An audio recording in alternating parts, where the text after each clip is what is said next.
Morning. Commodity market में pressure है, international market आज सुबह भी हम देख रहे हैं कोई ऐसे अच्छे क्यूज नहीं है। बिल्कुल। क्या स्थिति जस की तस बनी हुई है?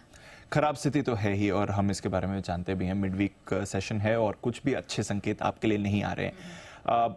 ज़्यादातर ग्लोबल मार्केट्स को, हमारे मार्केट्स को कल ही पता चल गया था कि ऐसा एक्शन आ सकता है, क्योंकि जब हमारे बाजार बंद हो रहे थे तो डाउ और नैस्डैक फ्यूचर्स में प्रेशर बना हुआ था। मूडीज ने डाउनग्रेड की वार्निंग दी थी, अमेरिकी बॉन्ड यील्ड आपकी 16 साल की ऊंचाई पर थी, तो लग ही रहा था कि अमेरिका में खराब सेशन होगा। बट वही है, काफ़ी ज़्यादा खराब सेशन आपको अमेरिका में होते हुए दिखा है। करीब करीब 400 पॉइंट आपके लिए कल डाउ लुढ़का है, 390 अंक फिसलकर दिन के निचले स्तर के आसपास आपको बंद होते हुए दिखा है। अक्रॉस यूएस मार्केट्स कल 1 से 1.5% की आपने बड़ी गिरावट आते हुई देखी है। डाउ की अगर बात करें तो लगभग 3.5 महीने के निचले स्तर पर आ चुका है।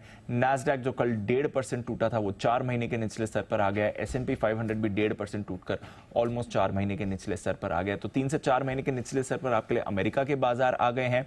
बॉन्ड यील्ड आपकी एलिवेटेड है, 4.5% के ऊपर कायम है। मूडीज ने एक डाउनग्रेड की वार्निंग दी है और जहां तक अमेरिका में शटडाउन का डर बना हुआ है, इस हफ्ते के अंत तक अगर डील नहीं होती है तो वो भी डर अभी भी मंडरा रहा है।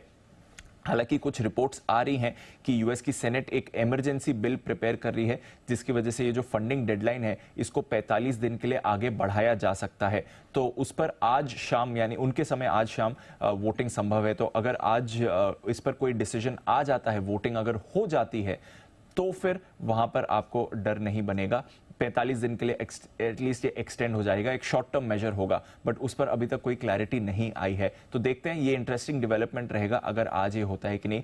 बट फिलहाल तो कुछ भी अच्छे संकेत नहीं आ रहे हैं और बाजार कहीं पर भी इसको प्राइस इन करके नहीं बैठे हुए हैं।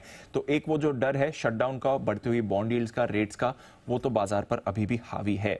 इसके अलावा डेटा जो कल आया है, 2 इंपॉर्टेंट डेटा कल आए थे, वो दोनों ही कमजोर आते हुए दिखे। नए घरों की बिक्री यूएस में 7.25 लाख नए घर अगस्त में बेचे गए हैं।